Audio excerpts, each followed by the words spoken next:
এটা আবারও মার্ক করছি, নো লোড কন্ডিশনে আমরা অ্যানালাইসিসটা শুরু করছি এবং একটা আমরা সোর্স কাউন্ট করছি। এখানে তিনটা ফেজ আছে, আর ফেজ, বি ফেজ এবং ওয়াই ফেজ। তো এটা নিউট্রাল, বেসিক্যালি গ্রাউন্ডের সাথে একটা রিয়েক্টর জেডএন এর থ্রুতে কানেক্টেড, ঠিক আছে, রিয়েক্টর। আচ্ছা,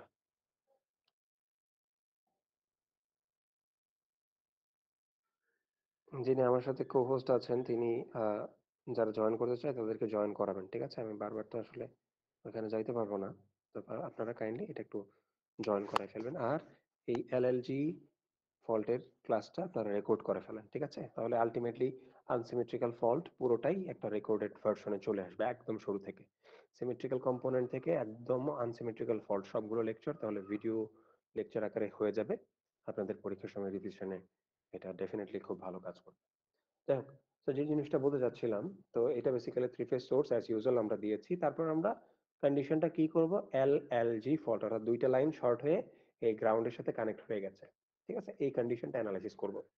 তো স্বাভাবিকভাবে এই কন্ডিশন যখন অ্যানালাইসিস করবো, তো আমি ধরে নিলাম এদিক বরাবর কারেন্ট যাবে, এদিক বরাবর কারেন্ট যাবে, যেহেতু গ্রাউন্ডের সাথে কানেক্টেড করে দিছি, এবং এই দুইটা কারেন্ট মিলে আলটিমেটলি এদিকে কি হবে, ফল্ট কারেন্ট ক্রিয়েট করবে। তার মানে ফল্ট কারেন্ট বেসিক্যালি এই বি ফেজ আর ওয়াই ফেজের কারেন্টের যোগফল, এটা আমরা লিখেছিলাম। এবং আমরা ফল্ট অ্যানালাইসিস করার সময় যে যে কন্ডিশন গুলো ফল্টি কন্ডিশন থেকে একদম মাস্ট জানা যায়, সেগুলো আমরা আগে লিখে ফেলি, তাহলে আমাদের অ্যানালাইসিস কি হয়, সহজ হয়, ঠিক আছে। তারপর যেহেতু এই দুইটা ফেজ গ্রাউন্ডের সাথে কানেক্টেড হয়ে গেছে, তাহলে এই দুইটা ফেজের ভোল্টেজ কি হয়ে যাবে, জিরো। এই দুইটা ভোল্টেজের মান হয়ে যাবে জিরো, ঠিক আছে। আইআর, এটা বেসিক্যালি হচ্ছে জিরো, কারণ আমরা নো লোড কন্ডিশন ধরেছি, তার মানে আমার আর ফেজের কারেন্টটা কি আসতেছে না, ডিফল্ট কারেন্ট জিরো, তার মানে ফল্ট হওয়ার পরও তো এটাতে কোনো কি বলে গ্রাউন্ড বা আদার্স কোনো জিনিসের সাথে কানেক্টেড হয়নি, তো এখান দিয়ে আর কারেন্ট যাবে না। তার মানে এখানে আমরা এই জিনিসটা বলতে পারি যে, আচ্ছা আমি এখন আমার লেখা শুরু করছি। তার মানে এই জিনিসটা আমরা বলতে পারি যে আইআর যেহেতু জিরো, তার মানে আইআর কে তিনটা কম্পোনেন্টে যদি ভাগ করি, IR naught, IR one, IR two, IR negative phase, এইটাও কি হবে, জিরো হবে, কারণ এই তিনটা জিনিসের সমষ্টি কি আমার আই আর বা আর ফেজের টোটাল কারেন্ট, ঠিক আছে। তাহলে এখন একটা জিনিস খেয়াল করেন, আমরা যদি ভোল্টেজের কারেন্টের কম্পোনেন্ট গুলো বের করার চেষ্টা করি, ভোল্টেজের কারেন্টের কম্পোনেন্ট গুলো আমরা বের করার চেষ্টা করি, তাহলে আসলে আমরা কি দেখতে পাবো। কেন আমি ভোল্টেজ দিয়ে করব, খেয়াল করে দেখেন, এখানে দুইটা ভোল্টেজের মান আসলে কি জিরো, তার মানে ভোল্টেজ দিয়ে অ্যানালাইসিস করলে আসলে আমরা সহজে এখান থেকে রেজাল্টটা বের করে নিয়ে আসতে পারবো, কারণ দুইটা কম্পোনেন্টের ভ্যালু জিরো হলে ওইগুলো দিয়ে যা গুণ করবো সব জিরো হয়ে যাবে, ঠিক আছে। আবারও বলি, যে কোনো একটা জিনিস প্রুফ করার একাধিক ওয়ে আছে, একাধিক ওয়ে আছে, এটা এভাবেই প্রুফ করতে হবে এরকম না, আরো অনেক ধরনের কনভিন্সিং প্রুফ আছে।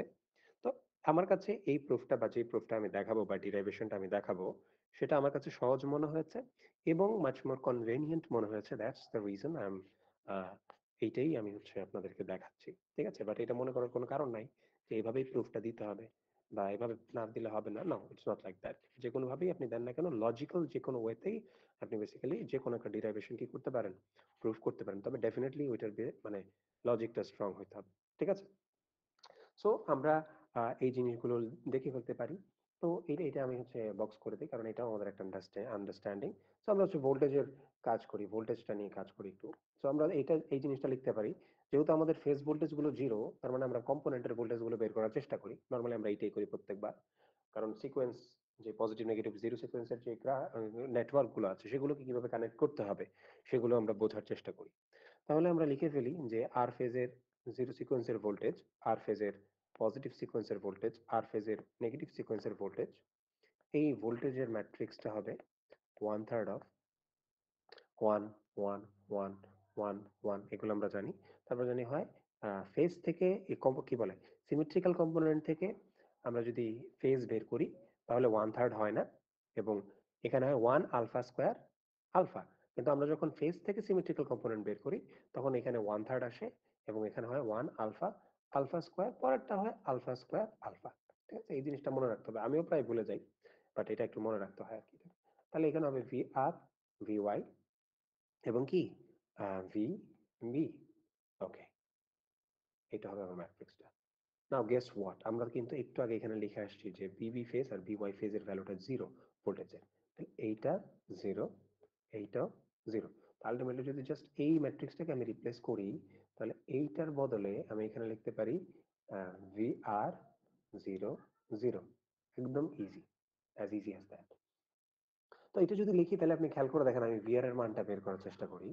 ডিফারেন্ট একটা V are not is equal two কি হবে, আমি 1 দিয়ে এটাকে মাল্টিপ্লাই করব, 1 দিয়ে এটাকে মাল্টিপ্লাই করব, 1 দিয়ে এটাকে মাল্টিপ্লাই করব, সবগুলো যোগ করব। তাহলে 0 দিয়ে যা মাল্টিপ্লাই করব ইটস কমপ্লিটলি 0, তার মানে 1/3 দিলাম ইনটু 1 দিয়ে ভিআর কে মাল্টিপ্লাই করলে সেটা আসবে কি ভিআর। আমি একটা ভ্যালু পেয়ে গেলাম, জিরো সিকোয়েন্সের কম্পোনেন্টের আর ফেজের কারেন্টটা আমি পেয়ে গেলাম। নাও আমি যদি ভি আর ওয়ান এর ভ্যালুটা বের করতে চাই, তাহলে V R one is equal to 1/3, দেখেন একদম সিমিলার কেস, 1 দিয়ে এইটাই গুণ হবে আর বাকি দুইটার গুণফলের জন্য কি আসবে, যেটা 0 হয়ে যাবে। তো ওইটা নিয়ে আর কাজ করার দরকার নেই, তো আলটিমেটলি ভি আর আসবে। সো আশা করি প্যাটার্নটা ধরতে পারছেন, তার মানে ভি আর টু এর জন্য আমার ভ্যালুটা এক্স্যাক্টলি সিমিলার আসবে। ঠিক আছে, সো আমি যদি এই জিনিসটা খেয়াল করি, তাহলে V R two is equal to আসবে 1/3 অফ ভি আর। এই তিনটা কম্পোনেন্টের মান আমি পেয়ে গেলাম। ঠিক আছে, এখন এখন আপনি খেয়াল করে দেখেন, আমি যদি হচ্ছে সিকোয়েন্স নেটওয়ার্ক গুলো একটু ড্র করি, আপনার অবশ্যই মনে থাকার কথা যে কিভাবে আমরা বেসিক্যালি সিকোয়েন্স নেটওয়ার্ক গুলো ড্র করতাম। সো পজিটিভ সিকোয়েন্সের জন্য ছিল আমার একটা ভোল্টেজ সোর্স, আর তার জন্য তার করেসপন্ডিং একটা রিঅ্যাক্ট্যান্স, এবং সাথে ছিল জিনিসটা দেখতে অনেকটা এরকম। এখন এইটা হচ্ছে আমার Z1, আর এটা হচ্ছে আর ফেজের পজিটিভ সিকোয়েন্সের জন্য ভোল্টেজ, আর এটার ভিতর দিয়ে কারেন্ট যাচ্ছে I R1, so that's the corresponding voltage drop will be VR1 is equal to ER minus IR1 and Z1, এটা আমরা জানি। দেন আমরা যদি নেগেটিভ সিকোয়েন্সের জন্য ড্র করি, সেটা হবে এই লিটারালি একটা রিঅ্যাক্ট্যান্স, নেগেটিভ সিকোয়েন্সের রিঅ্যাক্ট্যান্স, এটা হচ্ছে Z2, এন্ড এটার ভেতর দিয়ে যাচ্ছে I R2, and corresponding voltage drop হবে VR2 is equal to minus I R2 Z2। ওকে, তো এখন আমি যদি হচ্ছে থার্ড ফেজটা বা আমার হচ্ছে জিরো সিকোয়েন্সের জন্য নেটওয়ার্কটা ড্র করার চেষ্টা করি, সেইটা আমার জিরো সিকোয়েন্সের রিঅ্যাক্ট্যান্সটা হলো, সাথে আপনি খেয়াল করে দেখেন আমরা কি জানি, এই যে যে নেগেটিভ কি বলে কি বলে জিরো সিকোয়েন্সের কম্পোনেন্টের জন্য এই নিউট্রালের যে ইম্পিডেন্সটা থাকে সেইটাকে আমরা কি করতে হয়, অ্যাড করতে হয়, এবং মোস্ট ইম্পর্টেন্টলি ওইটার সাথে 3 গুণ করে অ্যাড করতে হয়। কেন করতে হয় এটা অলরেডি আমি ক্লাসে বলছি, অনেকবার বলছি, আহ, এটা আশা করি আপনাদের ভোলার কথা না। এটা প্রত্যেকবার হচ্ছে আমি যতবার প্রতিবেদন পড়াইছি এবং নিউট্রালের সাথে কানেকশনটা আসছে বারবার বলার চেষ্টা করছি, বাট প্রুফটা একবারই দেখাইছি। আচ্ছা, আই আর নট হবে এটা, এবং করেসপন্ডিং ভোল্টেজ ড্রপটা হবে V are not is equal to minus I R not into z nought plus 3 ZN। Simple. এখন আপনি আমাকে বলেন এই ভি আর এর ভ্যালুটা হচ্ছে VR by three, VR one এর ভ্যালু তা VR by three, VR two এর ভ্যালু তা ভিআর বাই থ্রি। তার মানে এই নোড আর এই নোডের মাঝে যা ভোল্টেজ ডিফারেন্স, এইটা এইটা এইটা এই তিনটার মান সমান। তো তিনটা ব্রাঞ্চের ভোল্টেজ ডিফারেন্স যদি সেম হয়, এটা তখনই পসিবল যখন তারা প্যারালালি কানেক্টেড। যখন তারা প্যারালালি কানেক্টেড তখনই আসলে এটা পসিবল। তো তাই আমরা এদেরকে প্যারালালি কানেক্ট করবো। কি রে ভাই, এত মশা বেড়ে গেছে। আচ্ছা, যাই হোক, তো আমরা হচ্ছে এদেরকে প্যারালালি কানেক্ট করে দিই, এই এই এই and এই। তো এইটা হবে আমাদের মেইন সার্কিট, এবং এইটার বেসিসে আমরা কি করবো, ফল্ট কারেন্ট বের করার চেষ্টা করব। খেয়াল করে দেখেন আমরা কি দেখেছিলাম, ফল্ট কারেন্ট হচ্ছে আমাদের এই দুইটা কারেন্টের কি যোগফল। সম্ভব এই দুইটা কারেন্টের যোগফল আমাকে কি করতে হবে, বের করতে হবে, তাহলে আমার কাজটা হয়ে যাবে, তাই না? আচ্ছা, তাহলে এখন খেয়াল করে দেখি, আমরা তো আসলে কম্পোনেন্টের কারেন্টটা বের করার চেষ্টা করব। তো সেই হিসাবে আমরা যদি কারেন্টের কম্পোনেন্টটা বের করি, কম্পোনেন্টের মাধ্যমে আমরা সাধারণত ফল্ট কারেন্টটা বের করি, তাহলে ছোট্ট একটা অ্যানালিসিস যদি আমরা করি, I R naught, I R one, I R two কারেন্টের ভ্যালুটা বের করার চেষ্টা করতেছি, মানে ফল্ট কারেন্টের ভ্যালুটা সিমেট্রিক্যাল কম্পোনেন্টের থ্রুতে 1/3, এটা কি হবে 1 1 1 1 alpha, alpha square 1 alpha square alpha, আর এখানে থাকে কি ফেজের কারেন্ট গুলা I R I Y IB. এটা দেখতে দেখতে আমরা বুড়ো হয়ে গেছি, ঠিক আছে?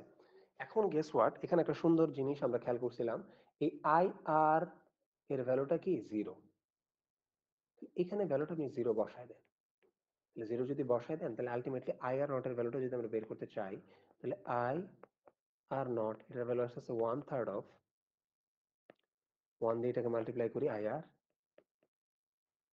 প্লাস 1 দিয়ে এটাকে মাল্টিপ্লাই করি আই ওয়াই, প্লাস 1 দিয়ে এটাকে মাল্টিপ্লাই করি আইবি। এটা তো হয়ে গেছে জিরো।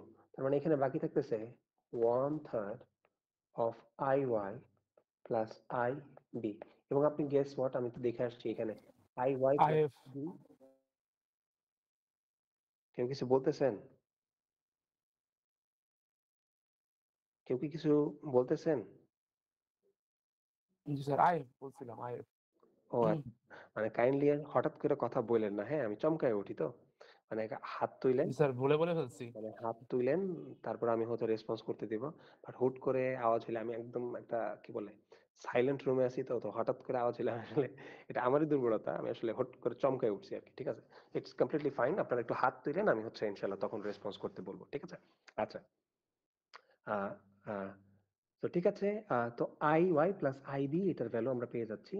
এটা হবে, আমরা মাত্র দেখলাম এই দুইটা জিনিসের ভ্যালু হচ্ছে আমার আই এফ, ঠিক আছে? আই এফ এর সমান। তাহলে আমি এটা লিখেই ফেলতে পারি যে I R naught, I R not is equal two হচ্ছে আমার আই এফ, এবং এটার নিচে হবে কি 3। এটা একটা সম্পর্ক আমি পেয়ে গেলাম। হুম, এটা আমি একটা সম্পর্ক পেয়ে গেলাম।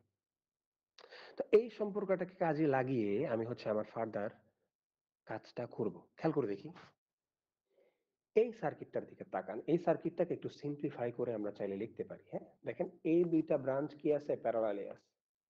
তো এদেরকে প্যারালালে লিখি, একটু সিম্পলিফাই করি। এখানে আসলে সার্কিট অ্যানালাইসিসটা ইম্পর্টেন্ট। সিম্পলিফাই করি, জিরো সিকোয়েন্সের ব্রাঞ্চটা লিখতেছি।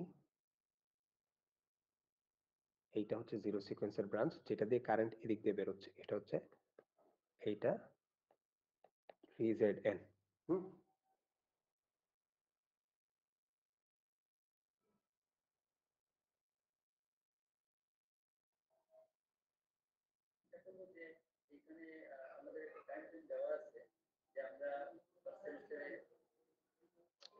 তো এখান দিয়ে কারেন্ট বেরোচ্ছে। এটা হচ্ছে আমার নেগেটিভ সিকোয়েন্স, জিরো সিকোয়েন্সের ব্রাঞ্চ। তারপর আমি হচ্ছে দেখবো নেগেটিভ সিকোয়েন্সের ব্রাঞ্চ, যেটা কিনা বেসিক্যালি হচ্ছে একটা রিয়েক্টর। And that's it. এটার এদিক দিয়ে কারেন্ট বেরোচ্ছে, which is I R two, আর এটা হচ্ছে জেড টু।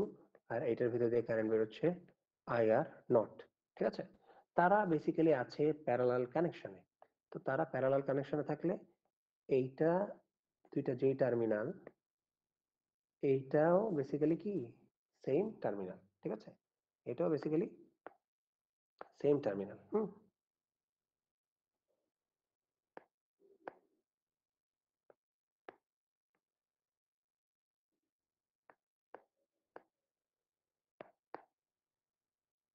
এই, এবং এইটার সাথে খেয়াল করে দেখেন আরেকটা জিনিস প্যারালালি আছে, সেটা হচ্ছে আমার পজিটিভ সিকোয়েন্সের ব্রাঞ্চটা। পজিটিভ সিকোয়েন্সের ব্রাঞ্চটাকে আমি হচ্ছে প্যারালালি দিয়ে দিই। তাহলে কি হবে, এই এই এই সিনারিটা চলে আসলো।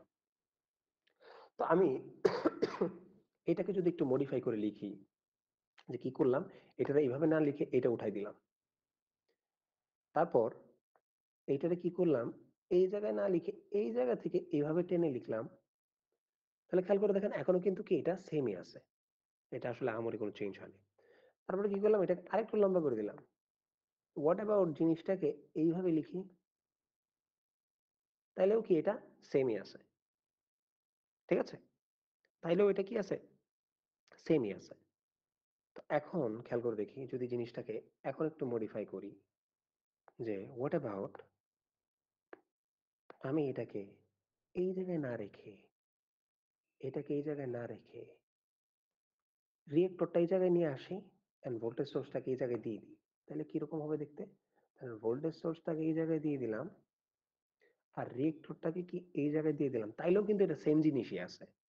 তার মানে দেখেন সার্কিটটা অ্যাকচুয়ালি এভাবে লিখলে আমাদের পরিচিত সার্কিটের চেহারার মতো মনে হয়, যেটা অ্যানালাইসিস করার জন্য আমার মাচ মোর কনভেনিয়েন্ট। আমি কিন্তু আগেরটা দিয়েও অ্যানালাইসিস করতে পারতাম, বাট এই ধরনের সার্কিটের চেহারা দেখে যেহেতু আমরা অভ্যস্ত, তাই আমি প্রিফার করতেছিলাম আর কি, যে এটা দিয়ে বেসিক্যালি কাজটা আমরা চালাবো যেন অ্যানালাইসিসটা সহজ মনে হয়। তাহলে এটা আমি পেছনের দিকে আর একটু বাড়াই দিই, সেম জিনিস, এখন এটা সেম জিনিসই আছে হুবহু। ঠিক আছে, তাহলে খেয়াল করে দেখি, আমাদের কারেন্টের ডিরেকশন এইটার জন্য হবে IR1। এখন খেয়াল করে দেখেন এই পুরো সার্কিটের মেইন কারেন্ট কিন্তু কি IR1। এই পুরো সার্কিটের মেইন কারেন্ট কি, তার মানে এই দিক দিয়ে যে কারেন্টটা যাচ্ছে এই দিক দিয়ে কি এই IR1ই তো যাচ্ছে, তাই না? তাহলে আমি কি বলতে পারি কিনা এই IR1 হচ্ছে এই পুরো সার্কিটের মেইন কারেন্ট, এটা হচ্ছে ER। তার মানে দেখেন এই দুই প্রান্তের উপরে, অর্থাৎ এই উপরের দিকগুলাতে, এই উপরের দিকটাতে যেই রিঅ্যাকট্যান্স আছে ওই রিঅ্যাকট্যান্সটাকে বা যেই ইম্পিডেন্স আছে ওইটা দিয়ে এই ভোল্টেজটাকে যদি আমি ভাগ করি, তাহলেই কিন্তু আমি কি আইআর পাবো, একদম সোজা হিসাব। তার মানে আমি বলতে পারি যে এই IR1 এটা বেসিক্যালি হচ্ছে ER কে আমি যদি হচ্ছে ইকুইভ্যালেন্ট ইম্পিডেন্স দিয়ে ভাগ করি, যেটা পাবো সেটাই হবে কি আমার IR1। তার মানে ইকুইভ্যালেন্ট ইম্পিডেন্স, এখানে হচ্ছে ইকুইভ্যালেন্ট ইম্পিডেন্সে আমি যদি বের করতে চাই, তাহলে খেয়াল করে দেখেন এই দুইটা আছে কি সিরিজে, সিরিজে যদি থাকে তাদের ইকুইভ্যালেন্ট রিঅ্যাকট্যান্স কি হবে বা ইম্পিডেন্স কি হবে, দুইটার যোগফল। তাহলে আমি ধরেন এই দুইটার ইকুইভ্যালেন্ট রিঅ্যাকট্যান্সকে জেড প্রাইম দিয়ে ডিনোট করতেছি, which is equal to z nought plus 3ZN। এবং এইখানে এই দুইটার ইকুইভ্যালেন্সি যে আমি জেড প্রাইম দ্বারা ডিনোট করলাম, এই জেড প্রাইমটা আবার জেড টু এর সাথে কিসে আছে, প্যারালালি আছে। তো জেড টু আর জেড ওয়ান, জেড টু আর জেড প্রাইমের প্যারালাল কানেকশন থাকার ফলে এদের তুল্য রোধ বা হচ্ছে ইকুইভ্যালেন্ট ইম্পিডেন্স হবে দুইটার যোগ গুণফল ডিভাইডেড বাই দুইটার যোগফল, হয়ে গেল। আবার এই টোটাল ব্রাঞ্চটার সাথে দেখেন এই Z1 কি আছে, সিরিজে আছে। তাহলে আমার টোটাল যে ইকুইভ্যালেন্ট রিঅ্যাকট্যান্সটা হবে সেটা হবে Z1 প্লাস এটার সাথে সিরিজ আছে কে, এই জেড প্রাইম এবং Z2 এর প্যারালাল ব্রাঞ্চটা। এটা যদি আমি কমপ্লিটলি করি তাহলে Z1 plus Z2 Z prime divided by Z prime. হ্যাঁ, আবু বকর সিদ্দিক, আপনি হাত তুলেছেন, বলুন। স্যার, স্যার আমার যে কারেন্ট Z1 তে পাস হওয়ার আগে যে কারেন্টটা ছিল, Z1 তে পাস হওয়ার পরে তো সেই কারেন্টে আছে। তো স্যার আমি ভোল্টেজ স্যার Z1 দিয়ে ভাগ করলে শুধু হইতো না? না না না না, এই Z1 খেয়াল করে দেখেন যেই কারেন্টটা Z1 এর ফলে আছে ওইটা দিয়ে ভাগ করলে তো আসলে হবে না, কারণ তখন আপনার এই Z1 এর এগেনস্টের ভোল্টেজ ড্রপটা নিতে হবে। ঠিক আছে, এই দুই পয়েন্টের মাঝের ভোল্টেজ ড্রপটা নিতে হবে। কিন্তু আমার IR1 এই জিনিসটা কিন্তু এই এই খেয়াল করে দেখেন এই ER দিয়ে যখন আমি কাজ করব, এই ER কিন্তু আসলে এই পয়েন্ট আর এই পয়েন্টের মাঝে আছে। কিন্তু আপনি যে কথাটা বলতেছেন এটা হচ্ছে এই পয়েন্ট আর এই পয়েন্টের মাঝের ভোল্টেজের কথা। তার মানে পার্থক্যটা কি বুঝতে পারছেন যে কেন ER কে Z1 দিয়ে ভাগ করলে IR1 পাবো না? জি স্যার। হ্যাঁ, ঠিক আছে। তো খেয়াল করে দেখি, তার মানে আমি ইকুইভ্যালেন্ট কি বলে কাজটা যদি করতে চাই, এখান থেকে এখানে নিয়ে আসলাম, তাহলে আমি এখানে সুন্দর সিম্পলি একটা লসাগু নিয়ে নিই, যেটা হচ্ছে Z prime plus Z2 and then what, এটার সাথে এটা মাল্টিপ্লাইড হবে Z1 Z prime plus Z2 plus Z2 Z prime. ঠিক আছে, তো এইটা ইকুইভ্যালেন্ট রিঅ্যাকট্যান্স হয়ে গেল। তো এখন আমরা এই ভ্যালুটা এখানে বসাই দিই, তাহলে আমি আর IR1 এর ভ্যালুটা পেয়ে যাব। তাহলে কমপ্লিটলি এখান থেকে আমি হচ্ছে এখানে চলে আসতেছি, IR1 ইজ ইকুয়াল টু হবে ER ডিভাইডেড বাই, দেখেন নিচেটা নিচেই থাকবে, Z1 Z prime plus Z2 into, এটাকে প্লাস হবে, প্লাস Z2 জেড প্রাইম। এখন এই এই জিনিসটা কি উপরে উঠে যাবে না, কারণ এটা যেহেতু ভাগের ভাগ হইছে, তাহলে এই জিনিসটা কি হয়ে যাবে, উপরে উঠে যাবে। প্রিসিশন না নিয়ে ইরেজার স্ট্রোকস টাইপটা নেই, এটা উপরে উঠে যাবে। তো আমরা এটা উপরে উঠাই দিলে আলটিমেটলি এই জিনিসটা দেখতে হবে Z two plus Z prime. এটা বেসিক্যালি আমার ইকুইভ্যালেন্ট সার্কিটটা বের হলো। ঠিক আছে, এখন এই ব্রাঞ্চটার দিকে একটু তাকান।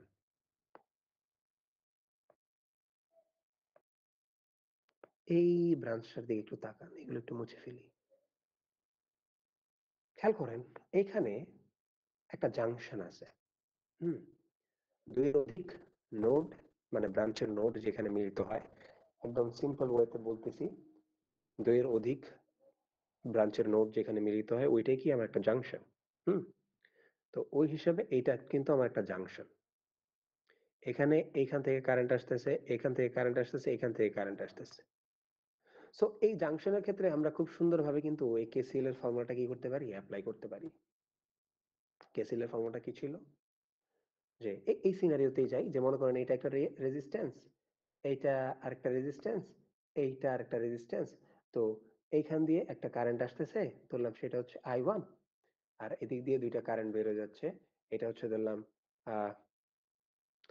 I2, আর এটা ধরলাম হচ্ছে I3 এই ব্রাঞ্চের মধ্যে দিয়ে। তাহলে এখন এইটার ভ্যালু যদি হয় হচ্ছে সাপোজ R2, এটার ভ্যালু যদি হয় হচ্ছে R3, আর এটার ভ্যালু যদি হয় R1, তাহলে খেয়াল করে দেখেন আমরা কারেন্ট ডিভাইডার রুল নামে একটা জিনিস কিন্তু জানার কথা, CDR, কারেন্ট ডিভাইডার রুল। এই কারেন্ট ডিভাইডার রুল অনুযায়ী আমরা জানি যে কোনো একটা ব্রাঞ্চের কারেন্ট, অর্থাৎ যদি I3 এর ভ্যালুটা বের করতে চাই, সেইটা হবে I1 এরই একটা অংশ। অর্থাৎ দেখেন I1 কিন্তু এখানে দুইটা ভাগে ভাগ হয়েছে, তার মানে I1 এর একটা অংশ I3 হিসেবে যাচ্ছে, আর একটা অংশ কি I2 হিসেবে যাচ্ছে। তাহলে কারেন্ট ডিভাইডার রুল অনুযায়ী আমরা আসলে জানি যে এখানে যে জিনিসটা হবে, যে কারেন্টটা I1 এর যতটুকু অংশ যাবে সেই অংশটা হবে যেই দুইটা ব্রাঞ্চ আছে সেই দুই ব্রাঞ্চের রেজিস্ট্যান্স বা ইম্পিডেন্সের যোগফল, এবং যেই ব্রাঞ্চ দিয়ে কারেন্ট যাচ্ছে তার অপোজিট ব্রাঞ্চের রেজিস্ট্যান্স তা থাকবে উপরে, মাল্টিপ্লাইড উইথ টোটাল কারেন্ট অর্থাৎ I1। ঠিক আছে, এখন ফর সেক অফ আর্গুমেন্ট যদি কেউ ডিরেকশনটা এই I2 এর এদিকে না দিয়ে I2 এর ডিরেকশনটা এইদিকে দেয়, অথবা যদি কেউ সাপোজ এইদিকে আমার I3 এর ডিরেকশন না দিয়ে এইদিকে দেয়, তাহলে আমাকে আপনারা কেউ রেসপন্স করে বলেন এইখানের ফর্মুলাটা কি সেমই থাকবে নাকি কোনো চেঞ্জ আসবে? সামনে একটা মাইনাস দিলে তো হয়ে গেল। এক্স্যাক্টলি, মাইনাস সাইন দেওয়া লাগবে স্যার। এক্স্যাক্টলি। তার মানে কারেন্টের ডিরেকশন ডাজন্ট ম্যাটার। আমি যদি যেই ডিরেকশনে চাচ্ছিলাম সেই ডিরেকশনে না আসে, তো কারেন্টের আগেরটা একটা মাইনাস দিয়ে দাও, তার মানে এখানে একটা মাইনাস দিলেই কিন্তু আমার কাজ হয়ে যাচ্ছে। তার মানে কারেন্ট ডিভাইডার ফর্মুলা সেম এদিকে খাটতেছে। ঠিক এই কাজটাই আমরা এখানে করব। এখানে দেখেন ডিরেকশন এইদিকে যাওয়ার কথা ছিল, এইদিকে যাওয়ার কথা ছিল এইদিকে, বাট আমরা ডিরাইভ করছি এইদিকে, এইদিকে কোনো সমস্যা নাই, কারেন্ট ডিভাইডার রুলই মারবো, জাস্ট সামনে একটা সাইন দিয়ে দিব। আমার কাকে বের করা দরকার, আমাকে হচ্ছে IR2 কে বের করা দরকার। কেন? কারণ IR2 না, IR0 কে বের করা দরকার, কারণ IR0 এর সাথে আমি সম্পর্ক পেয়েছি ফল্ট কারেন্টের। তো ফল্ট কারেন্টটা আমি বের করতে চাই, এটা আমার উদ্দেশ্য। সো দ্যাটস ওয়াই আমি IR1 এর মাধ্যমে IR0 কে বের করার একটা চেষ্টা করে যাব। তো এইটা হচ্ছে আমার সেই দুইটা ব্রাঞ্চ। আমি হচ্ছে আবার দুটো ব্রাঞ্চের ফরমেশনটা লিখছি। এইটা এইভাবে না, এটা এইভাবে লিখি। সো এই ব্রাঞ্চটা আসছে, আসার পর এটা হচ্ছে জিরো সিকোয়েন্সের ইম্পিডেন্স, আর এটা হচ্ছে আমার, এটা জিরো সিকোয়েন্সেরটা মাত্র লিখলাম, আর উপরটা হচ্ছে নেগেটিভ সিকোয়েন্সের ইম্পিডেন্স। এটা হচ্ছে 0, এটা হচ্ছে 3ZN।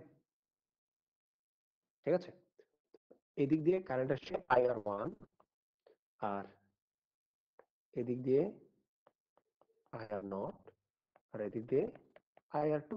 তো আমি IR0টা বের করতে চাই। সো IR0 হবে কি বলেছিলাম, যে এই দুইটা ব্রাঞ্চের ইম্পিডেন্সের যোগফল। তো এই দুইটার যোগফল কি আমরা জেড প্রাইম দিয়ে ডিনোট করছি না? অবশ্যই জেড প্রাইম দিয়ে ডিনোট করছি। তাই আপাতত জেড প্রাইম লিখতেছি, এই দুইটার যোগফল মানে জেড প্রাইম। তো আমরা জেড প্রাইম প্লাস উপরেরটা Z2, এবং যেই ব্রাঞ্চে কারেন্ট যাচ্ছে তার অপোজিট ব্রাঞ্চের কি ইম্পিডেন্সটা উপরে হবে Z2, এবং multiplied with whole current IR2। কিন্তু এটা তো হচ্ছে পজিটিভ সাইন থাকলে, কিন্তু আমাদের তো কারেন্ট উল্টা দিকে যাচ্ছে, তাই দ্যাটস ওয়াই এটার সামনে কি দিয়ে দিব, নেগেটিভ দিয়ে দিব। ঠিক আছে, নেগেটিভ দিয়ে দিলাম। তো এখন খেয়াল IR1 করে হবে স্যার। হ্যাঁ IR1 হবে, সরি মাই ব্যাড, IR1। এখন এই IR1 এর ভ্যালু কিন্তু আমরা বের করে রাখছি কোথায়, এই জায়গাটাতে আমরা এই জিনিসটা বের করে রাখছি। তো হুবহু এই জিনিসটা যদি আমি এখন এখানে বসাই দিই IR1 এর পরিবর্তে, তাহলে খেয়াল করে দেখি এই জিনিসটা আমি কপি করে নিচ্ছি, কপি, এবং এই জিনিসটা আমি IR1 এর বদলে কি বসাই দিব এখন এই জায়গায়, সরি, এটা থাকুক যেহেতু এটা নোট হিসেবে যাবে, এখানে বসাই দিই।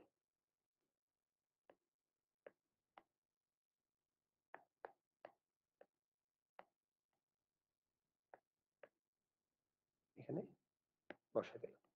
এই জিনিসটা বসাই দিলাম IR1 এর জায়গায়, তাহলে এখানে আমার সাথে সাথে কি আসবে, এটা IR1 এর জায়গায় আসছে, আর আগে তো কি ছিল, Z2 Z prime plus Z2, এই জিনিসটা আছে, এটাই হচ্ছে আমার IR নট।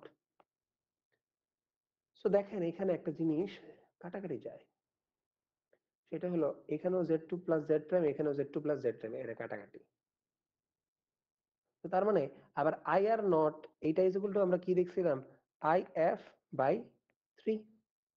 তো এই জিনিসগুলো যদি আমরা বসাই দিই, তাহলে আলটিমেটলি সুন্দর সেই ফর্মুলাটা, কাঙ্ক্ষিত ফর্মুলাটা আমরা পেয়ে যাই, সেটা হচ্ছে IF by 3 is equal to minus ER Z2 multiplied হবে, এবং নিচে থাকে হচ্ছে Z1 Z prime plus Z2 plus Z2 Z prime. IF এর নিচে থেকে 3টাকে ওই পাশে পাঠাই দিই, তাহলে IF এর নিচে থেকে যদি 3টাকে ওই পাশে পাঠাই দিই, তাহলে IF is equal two 3 minus Z2 আসলো, এবং সাথে মাল্টিপ্লাইড হচ্ছে ER ডিভাইডেড বাই, খেয়াল করে দেখি এখন আমরা তো অ্যাকচুয়ালি জানি যে Z প্রাইম তো আসলে Z প্রাইম না, Z প্রাইম হচ্ছে Z0 প্লাস 3ZN এর সমষ্টি। তাহলে আমরা এটাকে খুলে দিই, তো খুলে দিলে দেখেন এটার সাথে মাল্টিপ্লাইড হবে Z প্রাইম, এটার সাথে মাল্টিপ্লাইড হবে Z2, তার মানে আলটিমেটলি কি আসতেছে, Z1 এর সাথে মাল্টিপ্লাইড হবে Z0 plus 3ZN plus Z1 এর সাথে মাল্টিপ্লাইড হবে Z2 প্লাস এই পরের যে বাকি জিনিসটা আছে সেটা, এটাও খুলে দিব। তো এটার সাথে আছে হচ্ছে আমার Z2 into Z0 plus 3ZN, ঠিক আছে, এই জিনিসটা আমরা পেয়ে গেলাম।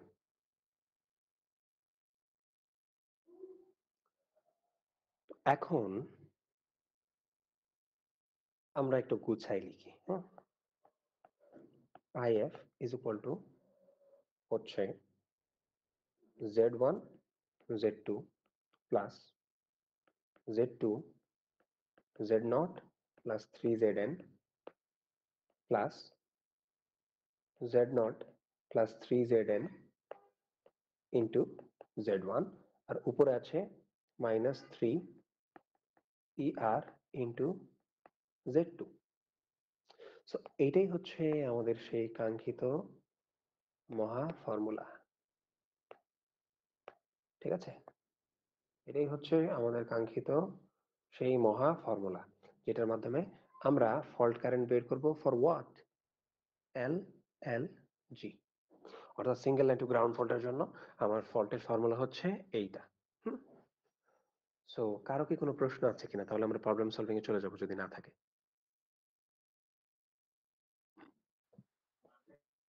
হ্যাঁ হ্যাঁ দাঁড়ান, আগে কে বলবে আমি বলি, আগে বলবে হচ্ছে মুশফিকুর ভুইয়া, বলুন। স্যার আমরা যে আইআর নট বের করার সময় sir current divider rule use করছি, এখানে স্যার ম্যাট্রিক্স থেকে বের করতে পারতাম না স্যার। ম্যাট্রিক্স থেকে এটা সহজ না? স্যার ম্যাট্রিক্সে তো আমরা IR1 বের করছি, পরে যদি আইআর নটটা বের করে দিতাম। না না, আমরা IR1 তো হচ্ছে এই যে স্যার ম্যাট্রিক্স দিয়ে বের করছি কি আসলে, আমরা IR1 তো বের করছি হচ্ছে ইকুইভ্যালেন্ট সার্কিট থেকে, এই যে ইকুইভ্যালেন্ট সার্কিটটা থেকে বের করলাম না। তাহলে স্যার ওই যে ম্যাট্রিক্স থেকে কি বের করছিলাম যেন? ম্যাট্রিক্স থেকে এই এই জাস্ট এই ডিরাইভেশনটার জন্য আমরা ভোল্টেজের ম্যাট্রিক্সটা নিয়ে আমরা দেখছি সিমেট্রিক্যাল কম্পোনেন্ট গুলোর মধ্যে আসলে বা সিমেট্রিক্যাল সিকোয়েন্স নেটওয়ার্ক গুলোর মধ্যে আসলে কানেকশনটা কিভাবে আছে। দেখলাম সবগুলা ব্রাঞ্চের ভোল্টেজ সেম, তাহলে তারা কিসে আছে? প্যারালালি। এই যে স্যার নিচের ম্যাট্রিক্সটাতে স্যার IR1টা কিভাবে বের করতে পারতাম না? আইআর ওয়ান দিয়ে বের করতে, হ্যাঁ অবশ্যই পারতাম, কিন্তু তখন তো আমার এই আইআর নট এটা যে জিরো হইতো, সাথে কি এই হাবিজাবি আলফা আলফা স্কোয়ার গুলো চলে আসতো না? জি স্যার, তাহলে কাজটা কি সহজ হইতো নাকি কঠিন হইতো বলেন তো? কঠিন হইতেছে। তাহলে আমি কি বললাম, আপনি অনেকভাবে করতে পারেন। আমি আবারও বলে নিচ্ছি, আমার প্রসেস আপনার করতে হবে এরকম কোনো কথা নাই। আপনি এরকম ভাবলেন যে না, আমি স্যার ম্যাট্রিক্সই ব্যবহার করবো না, আমি আমার নিজের পদ্ধতি ব্যবহার করবো। হ্যাঁ, আপনি করেন। লজিক্যাল যদি হয় তাহলে আপনি আপনার প্রসেসে করেন, কোনো সমস্যা নাই। ঠিক আছে, করতেই পারেন, এটা কোনো সমস্যাই না। কিন্তু আমার কাছে এই প্রসেসটা, দেখবেন এই প্রসেসটা দিয়ে নোটেও করানো আছে, এবং আমার কাছে এটা কনভিনিয়েন্ট এবং ইজি মনে হয়েছে, দ্যাটস ওয়াই আমি এটা ফলো করি। But you are not bound to follow it. ঠিক আছে, আবারও বলতেছি, ডিরাইভেশন পরীক্ষা চলে আসতেও পারে। ঠিক আছে, আচ্ছা, যাই হোক। সো এখন আপনি বলেন আমাকে, আরেকজন হচ্ছে হ্যান্ড রেজ করেছিলেন, তিনি বলেন তার প্রশ্নটা কি ছিল। আরে ভাই, স্যার মুশফিকের প্রশ্নে ছিল আরেকটা আছে, সেটা হচ্ছে স্যার যে প্রশ্ন আসে মানে কিরকম করে আসতে পারে, যে ডিরাইভ মানে কোশ্চেনটা কিরকম হতো। মানে জ্ঞানীর জন্য ইশারাই যথেষ্ট, এই কথাটা তো আমি বলি। আর ডিটেলস তো বলা সম্ভব না যে কিভাবে আসবে। ঠিক আছে, আচ্ছা। সো প্রশ্ন কিভাবে আসবে এটা কোনো প্রশ্ন না, কনসেপচুয়াল প্রশ্ন থাকলে আপনি বলেন। আর ক্লাসে তো আমি মাঝে মধ্যে বলি কোন টপিক গুলো কিভাবে পড়তে হবে, ঠিক আছে, ওইটা আমার ভেতর থেকেই ন্যাচারাল আসতে দেন। ঠিক আছে আচ্ছা, ঠিক আছে, যাই হোক। তো চলেন আমরা একটা প্রবলেম সলভ করি এই single line to ground related. আবারও বলতেছি, আমি যে প্রবলেম গুলো সলভ করাচ্ছি এগুলো বেসিক প্রবলেম। আপনি এই শীটের বাকি যে 25-30টা পেজ আছে ওইগুলো সবগুলো প্রবলেম। সো আচ্ছা আচ্ছা, আরেকটা জিনিস আমি একটু খেয়াল করেছে, যেটা আমি প্রত্যেকবার করি, বেসিক্যালি নতুন কিছু না, যে হোয়াট অ্যাবাউট যদি ডিরেক্টলি গ্রাউন্ডেড না হয়। যদি ডিরেক্টলি গ্রাউন্ডেড না হয় তখন কি হবে? কারণ যদি একটা ইম্পিডেন্সের থ্রুতে গ্রাউন্ডেড হয়, হুম, যেমন আমি ধরে নেই, এটা একটু মুছি। আচ্ছা, এখানে না মুছা আমি এটা একটু কপি করে দেখাই। আচ্ছা, আপনাদের সাথে কি আমি এটার পিডিএফটা শেয়ার করছিলাম না? জি স্যার। কার সাথে করছিলাম এটা? স্যার, এই আপনার লেখা যে ক্লাস নোট? হ্যাঁ হ্যাঁ হ্যাঁ। না না স্যার, এইটা না, ফল্ট অ্যানালাইসিসটা শেয়ার করছিলেন, পিডিএফটা। কি বলে, আমি করি নাই? আমি তো এটার স্যার পিডিএফ গ্রুপে বানাইছি। করা হয়েছে তো। as far as I remember আমি তো পিডিএফ বানাইছি এটা, ঠিক আছে। তারপরে আচ্ছা ঠিক আছে, আমাকে মানে অনেকেই চাইতেছিল নোটটা, আমি অবাক হয়ে গেলাম যে কিরে ভাই, তাহলে কার সাথে শেয়ার করলাম।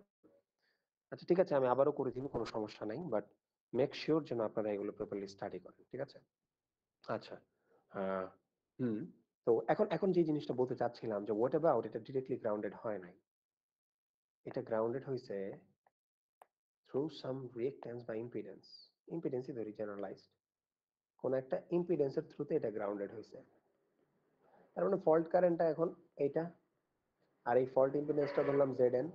তার মানে এখন আপনি আসলে ভি ওয়াই এবং ভিবি সমান লিখতে পারবেন, কিন্তু এটা জিরো কিন্তু লিখতে পারবেন না। ঠিক আছে, জিরো কিন্তু লিখতে পারবেন না, কারণ এটা গ্রাউন্ডের সাথে কানেক্টেড না, ডিরেক্টলি কানেক্টেড না, এটা ইম্পিডেন্সের থ্রুতে কানেক্টেড। ঠিক আছে, তো তখন আপনাকে আসলে যে কাজটা করতে হবে অ্যাজ ইউজুয়াল, এটা আপনারা জানেন, যে সবকিছু ঠিক থাকবে, সবকিছু ঠিক থাকবে, আলটিমেটলি কি শেষে আমার কি হবে, এই অ্যানালাইসিস গুলো দেখাইছিলাম মনে হয়। তো প্রত্যেকবার আর দেখাচ্ছি না, জাস্ট ভোল্টেজ আর কারেন্টের রিলেশনটা আগের মতো থাকবে। কেউ কেউ আমাকে বলতে পারবেন জাস্ট কোন জায়গায় চেঞ্জটা আসবে? স্যার নিচে যোগ হবে। কার সাথে যোগ হবে? তার ওই যে নিচের ইগুলোর সাথে, ইম্পিডেন্সের সাথে, সবগুলোর সাথে। সবগুলোর সাথে? আপনি শিওর? Z1 Z2 সাথে হচ্ছে ZF প্লাস Z2। না না না, এই সবসময় আমি বলছিলাম যে এই নিউট্রালের না, এটা তো নিউট্রালের না, নিউট্রালেরটা হোক, নিউট্রালের ইম্পিডেন্স এবং এই যে ফল্টের সাথে গ্রাউন্ডের সাথে কানেক্টেড, গ্রাউন্ডের যেই কারেন্টটা ফ্লো হয় ফল্টের সময়, এইটা নর্মালি জিরো সিকোয়েন্স এটাকে হ্যান্ডেল করে। জিরো সিকোয়েন্সের কারেন্ট দ্বারা আমরা কি করি, ওই জিনিসটার ইফেক্টটা বিবেচনায় আনি। ঠিক আছে? তার মানে আমার জিরো সিকোয়েন্সের জায়গা যেগুলোতে আছে সেই জায়গাতে এটা কি হয়ে যাবে, অ্যাড হয়ে যাবে, শুধুমাত্র জিরো সিকোয়েন্সের কম্পোনেন্ট গুলো যে জায়গাতে আছে। তার মানে এটা হবে z nought plus 3 ZN neutral একটা প্লাস ZF। এটার সামনে 3 হবে কি হবে না বলেন তো আমাকে, হবে কি হবে না? হবে তো স্যার। কেন হবে? স্যার গ্রাউন্ড করা তো। হ্যাঁ, গ্রাউন্ড করা, গুড। এটা 3 হবে। কিন্তু খেয়াল করে দেখেন আমরা এর আগে এরকম একটা ইম্পিডেন্স দিয়ে পড়ছিলাম, বাট এরপরেও 3 হয় নাই, এরপরেও 3 হয় নাই। কোন ফল্টটাতে? এলএল ফল্টটাতে। কারণ এলএল ফল্টে বেসিক্যালি আমার কি ছিল, এলএল ফল্টে আমার গ্রাউন্ডের কানেকশন ছিল না। সো দ্যাটস ওয়াই গ্রাউন্ডের কানেকশন যদি না থাকে তাহলে জিরো সিকোয়েন্সের কম্পোনেন্টের ইফেক্টটা থাকে না।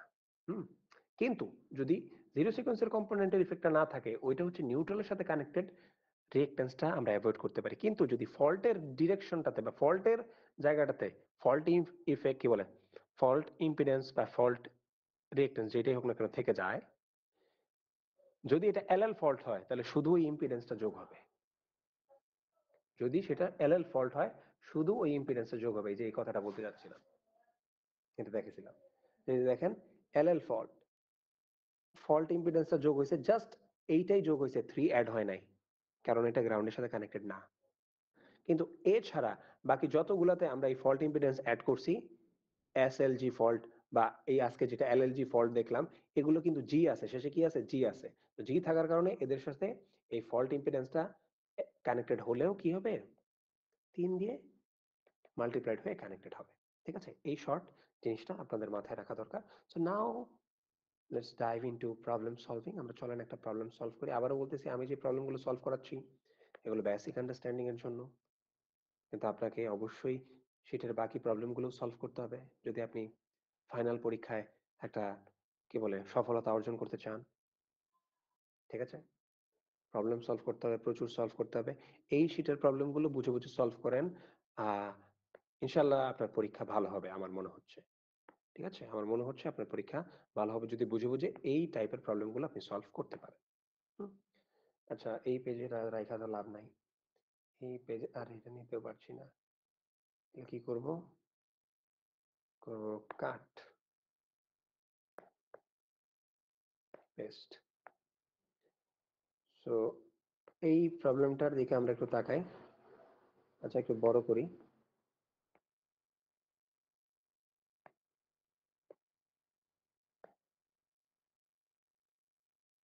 হুম, তাহলে কি বলতেছে, a three phase alternator with its neutral solidly grounded has x naught কি আমরা জানি, এটার মান দেয়া আছে, এইটা x1 কি এটাও জানি, এটার মান দেওয়া আছে, x2 কি এটাও জানি, এটার মান দেওয়া আছে। বলছে find the magnitude of the fault current when LLLG fault occurs। তাহলে সিম্পল জিনিস, এই ফল্টের কারেন্টটা বের করতে বলছে, তার মানে এই ফল্টের জন্য আমরা কারেন্টের মানটা কি জানি, 3ER। শুধু কারেন্টের মানটা নিচ্ছে, আপনি চাইলে মাইনাস নিতেও পারেন, নাও নিতে পারেন, আমি মাইনাসটা নিলাম, কোনো সমস্যা নাই। Z2 যেহেতু ফর্মুলাতে মাইনাস আছে, আমি মাইনাস দিয়ে কাউন্ট করেন, কোনো সমস্যা নাই। আর নিচে আছে Z1 into Z2 plus Z2 into, আচ্ছা খেয়াল করে দেখেন এখানে কিন্তু কোনো ফল্ট ইম্পিডেন্স এবং নিউট্রালের সাথে কানেকশনে গ্রাউন্ডের কোনো ইম্পিডেন্স আছে কিনা বলে নাই। তার মানে যদি না বলে থাকে তাহলে আমরা আগ বাড়ায় তো ধরি না, আমরা তখন জেড নট কেও কি কি ধরি, আমরা হচ্ছে জেড এন কেও জিরো ধরি এবং জেড এফ কেও কি ধরি, জিরো ধরি। জিরো ধরলে এই কাজটা হয়ে গেছে অনেক সহজ। তার মানে এইখানে শুধুমাত্র কি লিখবো, জেড নট প্লাস Z1, ফর্মুলাটা কিন্তু অনেক কি হয়ে গেছে, শর্ট হয়ে গেছে। আচ্ছা, সো এখন যদি আমি এখানে ভ্যালু গুলো বসাই দিই, আপনারা জানেন যে z ইজ ইকুয়াল টু হচ্ছে, আচ্ছা কাল এটা চেঞ্জ করি, z ইজ ইকুয়াল টু হচ্ছে r প্লাস জে এক্স। আর এর মান নাই, শুধু x এর মান আছে, তাহলে z ইকুয়াল টু কি হয়ে যাবে, r যেহেতু জিরো, তাহলে z ইজ ইকুয়াল টু হয়ে যাবে জে এক্স। তার মানে z1 এর ভ্যালু হয়ে যাবে জে এক্স ওয়ান, z2 এর ভ্যালু হয়ে যাবে ব্লা ব্লা ব্লা অ্যাজ ইউজুয়াল। ঠিক আছে, তার মানে আমরা z গুলো যেগুলো পাচ্ছি সেগুলো আসলে jx1 jx2 এইভাবে হবে। হুম, তাহলে খেয়াল করে দেখেন উপরে আছে -3ER আর Z2 এর ভ্যালু হবে ইনটু jx2। এগুলো থেকেও যে যে বেরোবে, তার মানে আসলে জে স্কোয়ার মানে বেসিক্যালি হচ্ছে -1। এটা থেকে একটা -1 আসবে, এটা থেকে একটা -1 আসবে, এটা থেকে একটা -1 আসবে। তো সবগুলো মাইনাসকে সামনে নিয়ে নিলাম। আর ভেতরে থাকতেছে কি? তাহলে x1, x2 plus x2, x0 plus x0, x1। তো এখন উপরে মাইনাস, নিচে মাইনাস, মাইনাস মাইনাস আল মোকাবিলা। তাহলে থাকতেছে 3, আর ER এর ভ্যালু আমরা সাধারণত 1 পার ইউনিট ধরে নিই।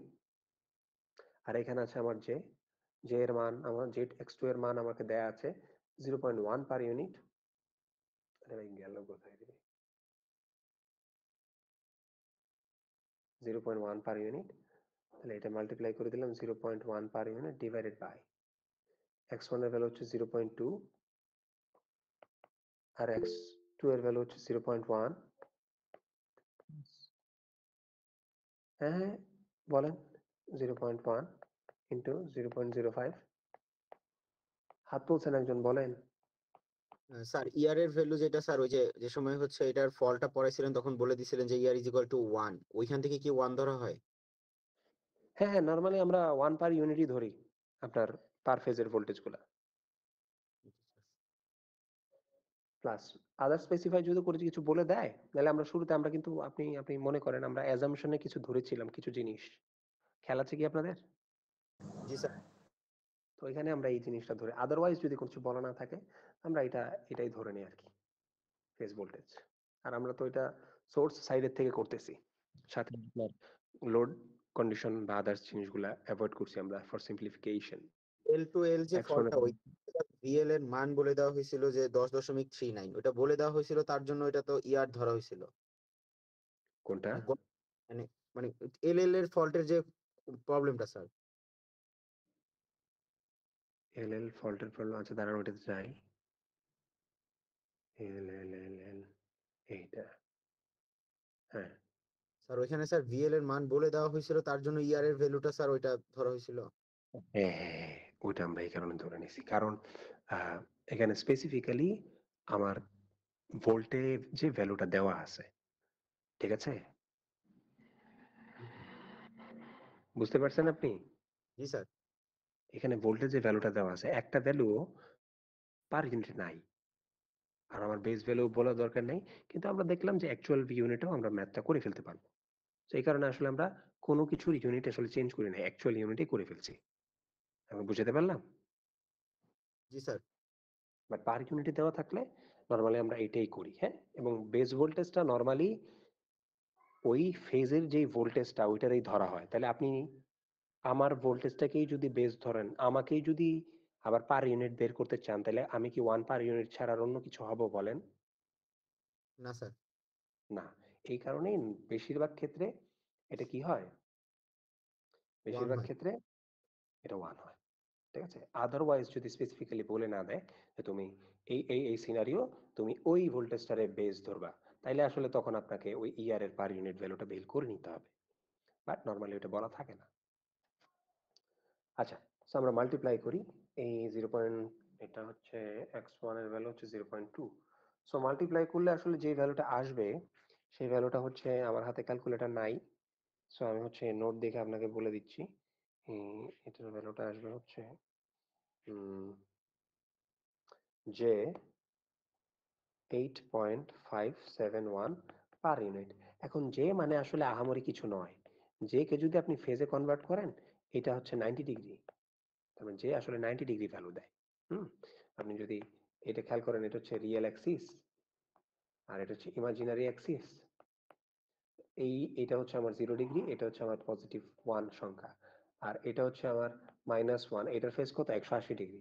আর এইগুলোর উপরে আছে কি আমার আই, এইটার উপর আছে কি -i।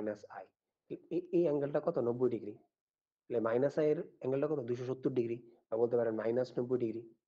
এগুলো আসলে ফেজ ছাড়া আর কিছু বোঝায় না। তো যেহেতু পিওরলি এটা ইমাজিনারি একটা নাম্বার, সো দ্যাটস ওয়াই আমরা তার ফেজটা লিখে দিতে পারি। আর যদি আপনি চান যে না স্যার আমি ফেজ টেস্ট লিখতে রাজি না, আমি শুধু মানটা নিব, তাহলে আপনি 8.571 এত পার ইউনিট লিখে দিলেও কোনো সমস্যা নাই। ঠিক আছে? তো এইটাই হচ্ছে আমাদের অ্যান্সার এই ফল্ট কারেন্টের জন্য। আবারও বলি, প্রশ্নটা রিড করে ডাটাগুলো এক্সট্রাক্ট করতে পারা এইটাই চ্যালেঞ্জ।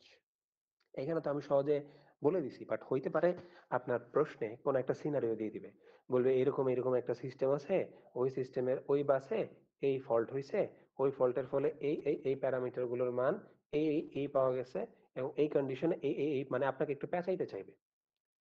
কিন্তু আলটিমেটলি দেখবেন ফর্মুলা এটাই ইউজ হচ্ছে। হয়তো এর আগে আপনি এখানে ব্যবহার করতে হবে পার ফেজ ভোল্টেজ, দেওয়া আছে লাইন ভোল্টেজ, যেটা আমরা আগের ম্যাথে করলাম। তো এই ধরনের ছোটখাটো কনভার্সন আগে পরে থাকতে পারে, কিন্তু ফর্মুলা বা ফান্ডামেন্টাল ফর্মুলা নো লোড কন্ডিশনের মানে অ্যাসিমেট্রিক্যাল ফল্ট অ্যানালাইসিসে এইটাই। কারণ মেইন চ্যালেঞ্জ গুলো আপনি কি ফেস করবেন, যে ডাটা এক্সট্রাক্ট করা এন্ড ফর্মুলাটা মনে রাখা। এই দুটো যদি আপনি এনশিওর করতে পারেন, I am quite confident fault অ্যানালাইসিসে সবাই ভালো করে। ঠিক আছে, ফল্ট অ্যানালাইসিসে সবাই ভালো করে। এবং আপনাদের সিটির খাতা দেখে আমি কিছুটা হতচকিত যে সিটির প্রশ্ন এটা কি করলাম আর আপনারা এটা কি করলেন। মানে লিটারালি ক্লাসে যে প্রবলেমটা করাইছি ওই প্রবলেমগুলোই দিয়ে দিছি, হুবহু। এবং মানে চেঞ্জও করি নাই কিছু, ইভেন ডিজিটটাও চেঞ্জ করি নাই। এবং গেস হোয়াট, এরপরেও কিছু বান্দা ওই প্রশ্নটা ভালো মতো দিতে পারলো না।